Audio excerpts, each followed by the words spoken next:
So I hear you're stuck in dead hell because of some futile fertility treatments a few years after our divorce. My ex-husband came up to me with a sarcastic smile. We were in a famous wine country and had unexpectedly run into each other.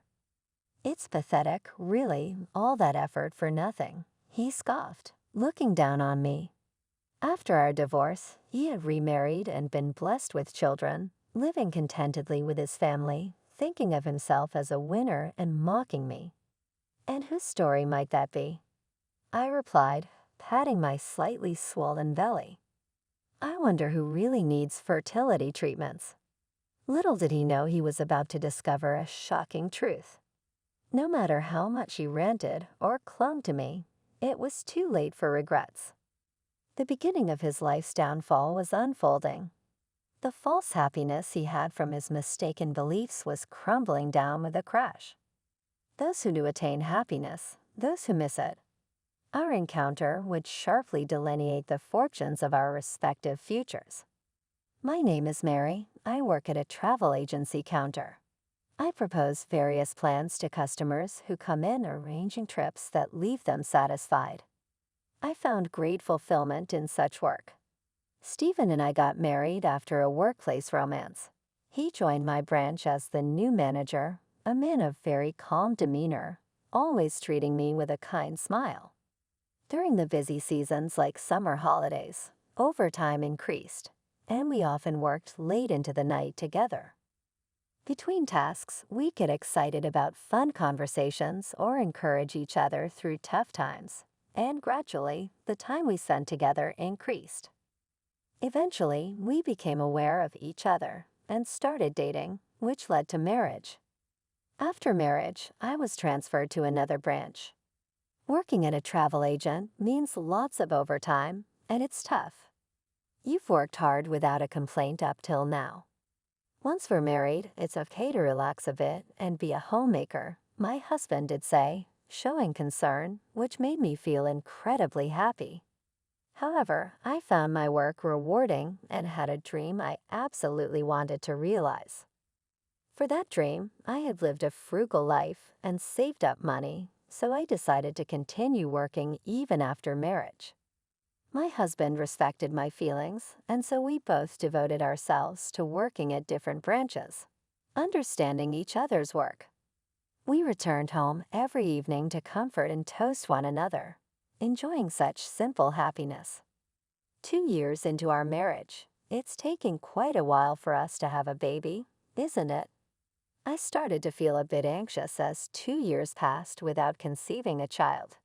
I lost my parents when I was a student. Growing up as an only child, there were many times I felt lonely because of that. I always dreamed of being part of a big family, so after getting married, I wanted to have at least 2 kids. Not necessarily a large brood, but definitely more than one. There's no need to rush. They will come when the time's right. He was receptive to my feelings and agreed on starting a family. I wonder if I might be infertile. Maybe I should get checked out at the hospital, I said, looking downhearted. Don't be so down on yourself. Everything's going to be okay. But if it'll ease your mind, go ahead and see the doctor, my husband said gently, stroking my hair. He always understood me. I was so touched I almost cried. Then I started visiting the OB/GYN and went through several tests. After numerous tests, they didn't find anything wrong with me. That's great news. There's nothing wrong, my husband said happily, looking at the test results. See, what did? I tell you there's no need to worry. The baby will come when it's ready.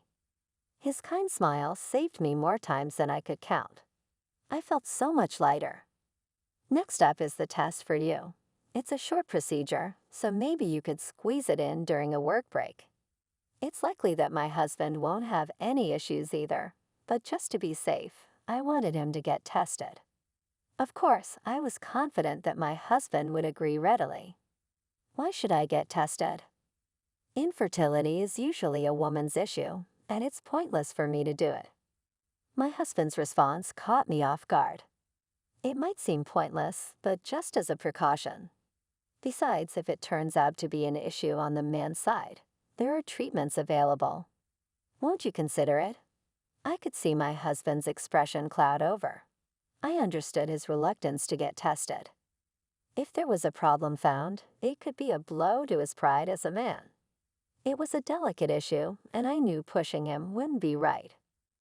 There's no rush when you have the time, but my husband remained silent. The day ended without another word on the subject. One day, we went to visit my husband's family home. It was my mother-in-law's birthday, and we brought her a bouquet and a gift. When my husband was a child, his father had an affair and then disappeared. Since then, my mother-in-law had to raise my husband by herself. I heard she had gone through a lot of hardships. My mother-in-law turned 65 this year and finally retired after years of hard work, never skimping on raising her children along the way. I've always respected her as a woman for that. I hope she can now spend her days happily and at ease. That's what I was thinking. The bouquet and gift, I was sure she'd be thrilled with them. With that conviction, I opened the front door of my in-laws' house. Well, hello there. My mother-in-law greeted us with a bright smile. Oh, what beautiful flowers, and this is a bath set. I'm so touched you remembered how much I love my baths. Just as I thought, she was delighted. It should have been a pleasant time for the three of us from there on out. But then, I'm happy about the gifts and flowers, but I'm starting to look forward to seeing a grandchild's face, she said, and the mood changed in an instant. I was at a loss for words and glanced at my husband, but he stayed silent. Mary, I understand you're busy with work, but there are more important things than work, aren't there? You need to face your own health and think about starting a family. There are fertility treatments available nowadays. I have faced my health issues. I've been tested, and there was no problem found. I want to hold a dear grandchild in these arms soon, Mary. I'm waiting, you know, she meant it too. Why is it always assumed that the woman is to blame for infertility? Why is nothing ever said to my husband? Yes, I couldn't bring myself to argue. I was afraid it would cause a rift between my mother-in-law and me. I wish my husband would speak up and explain properly, but he remained silent all along. It felt like the blame for not having children was being put entirely on me. I'm expecting to hear the good news of a baby on the way by my next birthday. Those words weighed heavily on me. Being given a deadline just makes me all the more anxious. I kept telling myself not to worry, but my mother-in-law's words echoed in my head constantly. I can't remember a thing from the conversation that followed. As evening fell, we left my in-laws' place. On the way home, my husband and I walked shoulder to shoulder in silence. The setting sun cast our long shadows on the sidewalk. I kept my eyes on those shadows the whole way. My husband's shadow marched straight ahead. What could he be thinking right now? How did he take what his mother said today? I wanted to ask, but I couldn't. No, I was afraid I'd be crushed by his words again. We arrived home without a word. I'm starved, let's get dinner started, my husband said, as if nothing had happened.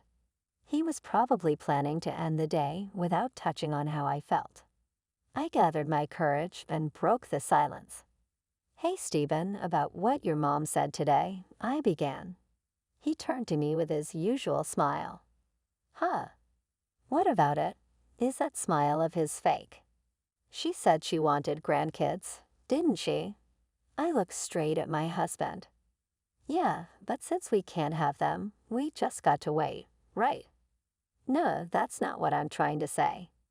You were the one telling me to prioritize my health over work and to consider fertility treatments. I faced the issue head-on and got tested, and there was nothing wrong. My husband's expression began to change. Why didn't you say anything back then? It feels like it's all being blamed on me, but it's not me who's not facing the issue. It's you, isn't it, Stephen? I hadn't intended to say it like that, but once I started, the words just wouldn't stop. All my pent-up frustration exploded. What the heck? Always talking about tests. I already told you that the cause of infertility is often on the woman's side, and what Mom said wasn't wrong. It's not my fault, my husband shouted, his face turning red. This wasn't the man I knew. I know it's not your fault, Stephen. It's wrong to blame anyone for infertility. I just want us to move forward, whether we go through treatment or not. We need to start with the tests. No matter how much we argued, neither of us would accept the other's point of view, and we remained at a stalemate. I can't deal with this anymore. I'm hungry. I'm going to go get something to eat. With that, my husband left the house. I was left alone in the quiet room. Suddenly, I felt all the strength leave my body, and I slumped down on the sofa. The image of my husband shouting came back to me. Was it my fault? I didn't mean to make my kind husband angry. That wasn't my intention. I just wanted to be understood. I wanted to work together to carve out our future. That's why I wanted the tests. I couldn't stop crying in the quiet room. Only the sound of my sobbing echoed. The next morning, my husband came home silently. You said you were just going out to eat. Where did you spend the night? I was worried my husband wouldn't even listen to my words. It doesn't matter, leaving just that one phrase hanging in the air. My husband left for work. It was our first big fight. These things happen, I thought. He'd be in a better mood by this evening. With that hope, I, too, headed off to work. All morning, I could only sigh, but my husband's mood didn't seem to improve. No matter how many days passed, he started leaving the house earlier than before and returning home later on weekends. He'd leave without saying a word and come back only after I had gone to bed. The times we used to spend just the two of us had drastically reduced. It felt like he was avoiding me. I no longer knew how to approach him. Gradually, this silent living became our new normal. I can't even remember the times when we used to cherish our moments together. What made us this way? Was it so wrong to suggest that test? And finally, my husband stopped coming home. Lately, you've been away a lot. Where are you staying? We talked with our backs turned to each other. I've been swamped at work and always missed the last train, so I stay at a business hotel near the office, he said, his back also turned to me. I see, and then he went off to the bedroom. At some point, my bed had become the couch in the living room. The excuse of work being too late to come home doesn't add up. It's not even the busy season. My husband's hiding something. It became a reality a few weeks later. My husband would come home every few days, dump a load of laundry for me to do. Then he'd pack his freshly washed underwears and clothes into his bag and scurry off. He could at least wash these himself, I muttered to myself as I loaded my husband's laundry into the machine. That's when I heard something drop with a clink. I looked on the floor, but nothing was there. But I was sure I heard something. I searched again, more carefully this time. What could have fallen? It was when I stepped back that I saw something glinting at my feet. Here it is. What's this? I picked up the shimmering object and placed it in my hand. Oh, I was at a loss for words.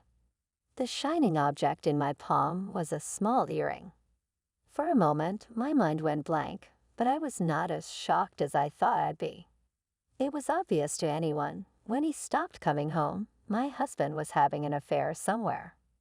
In my heart, I had this suspicion, but I was afraid to face the truth and pretended not to care.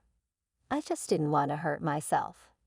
But now, faced with reality, I can't run anymore.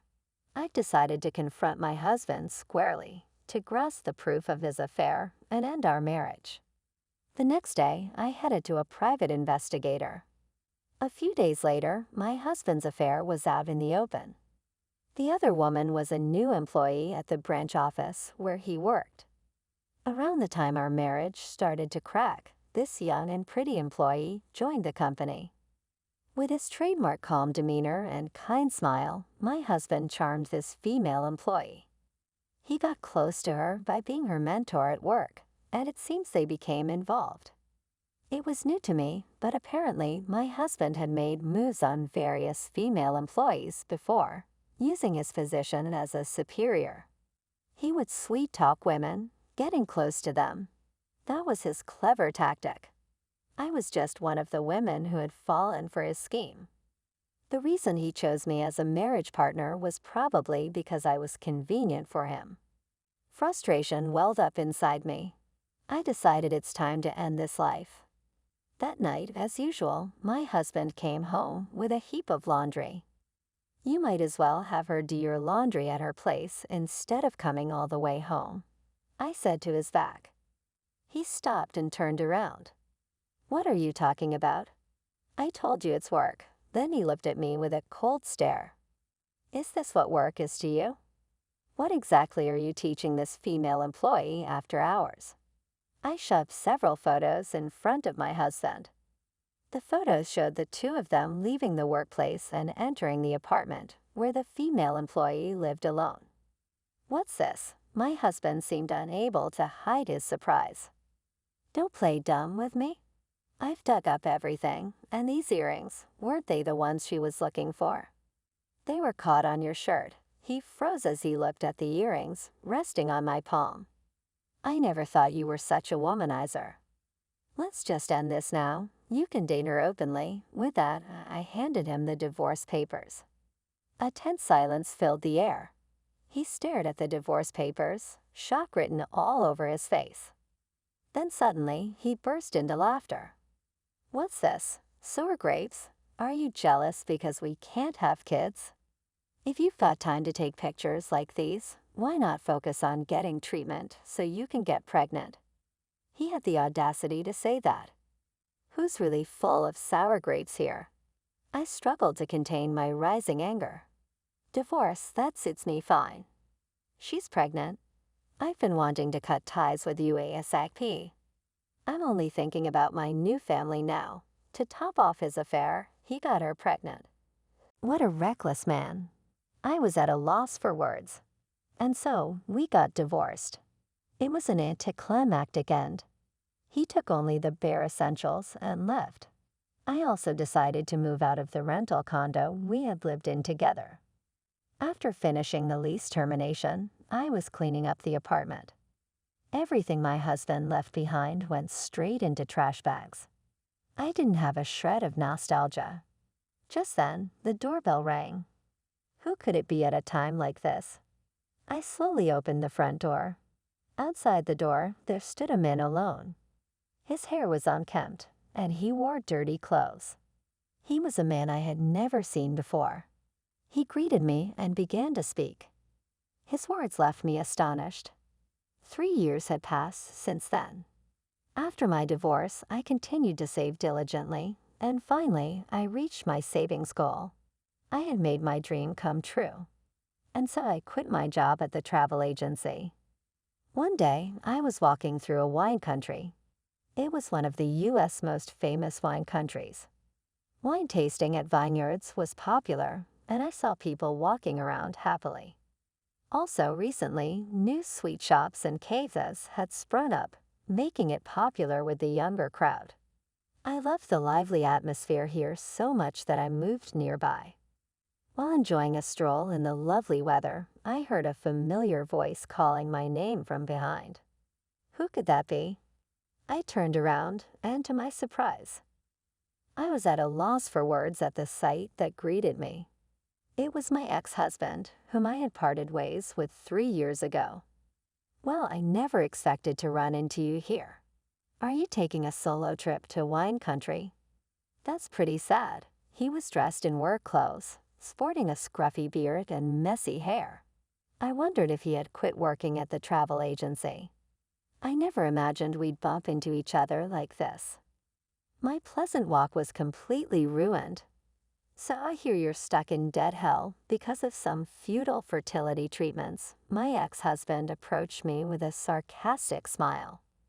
It's pathetic, really. All that effort for nothing, he scoffed, looking down on me. My ex-husband probably wanted to flaunt how he's happily living with a new baby from his second marriage, thinking he's on the winning side and mocking me.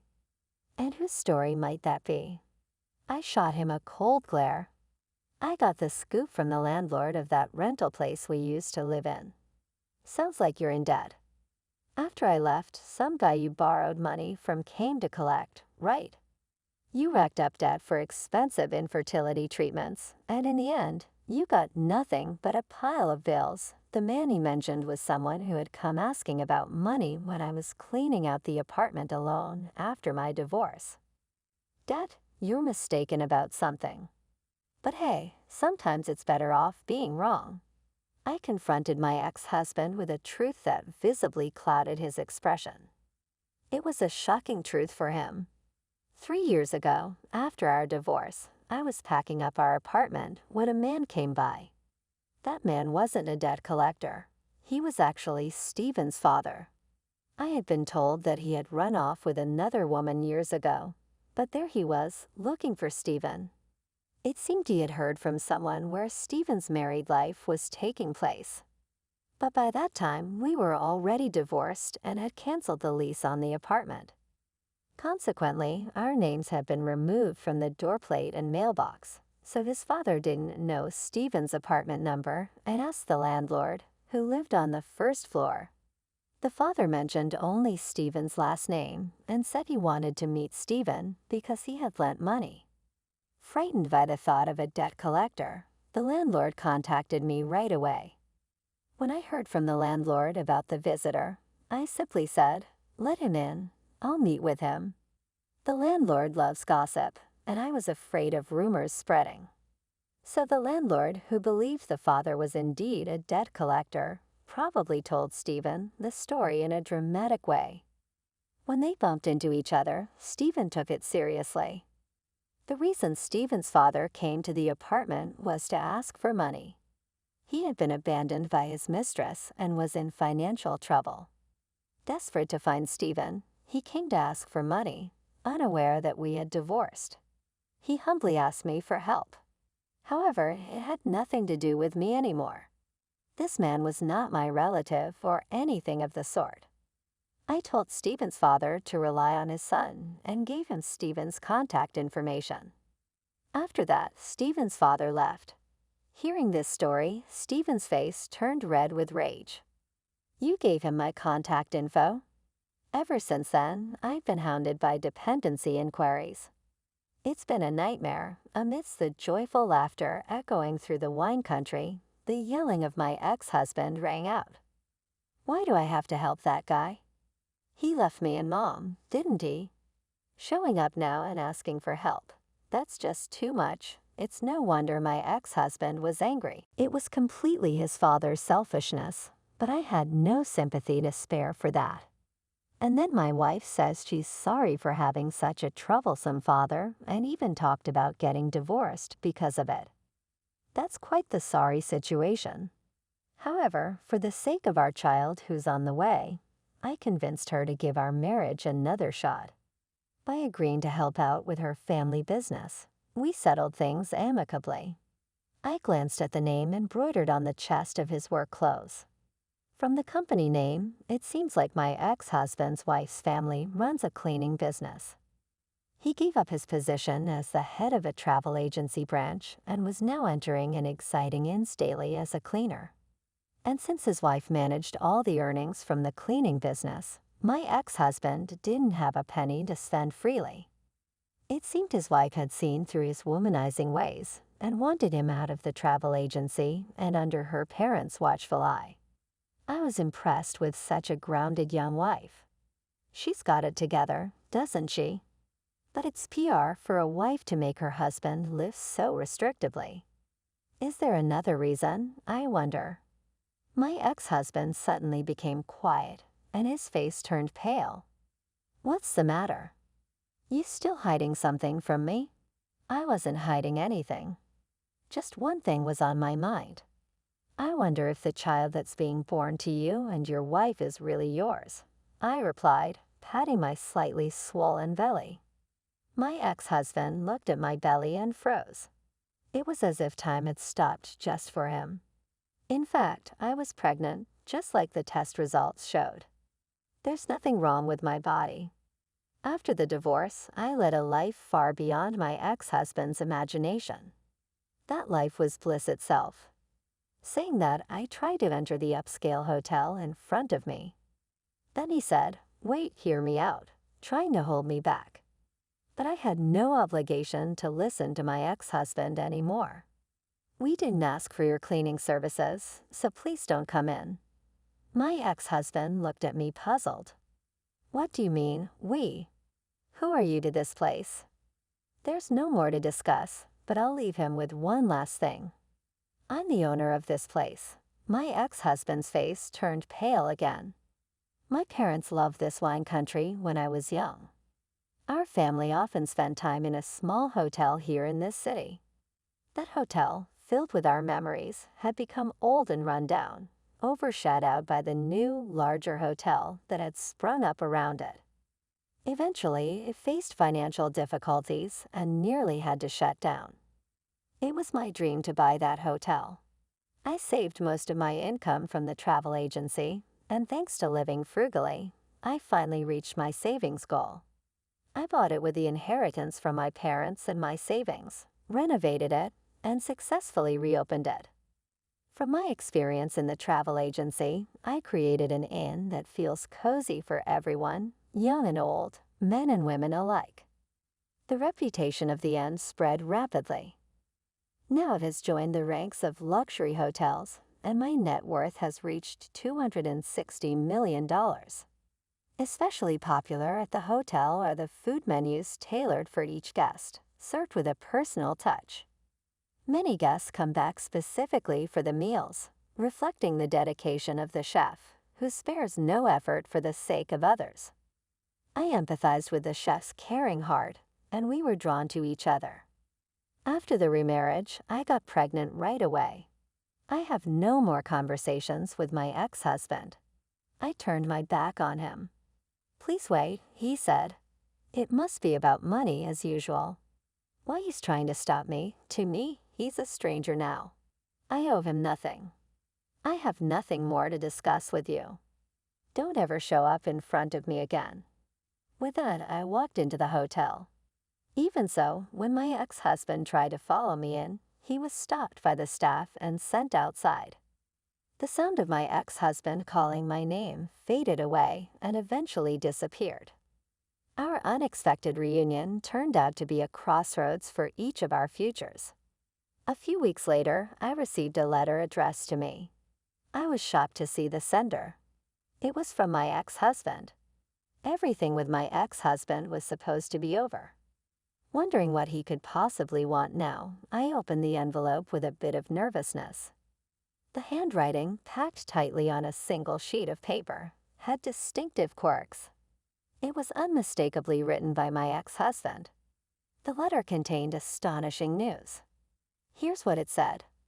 "Following our reunion, Stephen, suspecting that the reason for our infertility might lie with him, asked his wife if he was indeed the father of their child. Of course, the wife insisted it was his, but Stephen had long felt that the child was too different from him. After pressing his wife over and over, she finally confessed. The child he thought was his was actually the son of another man his wife had dated during her college days. After graduating from college and starting work at a travel agency, she quickly caught my ex-husband's fancy, and they began a sexual relationship.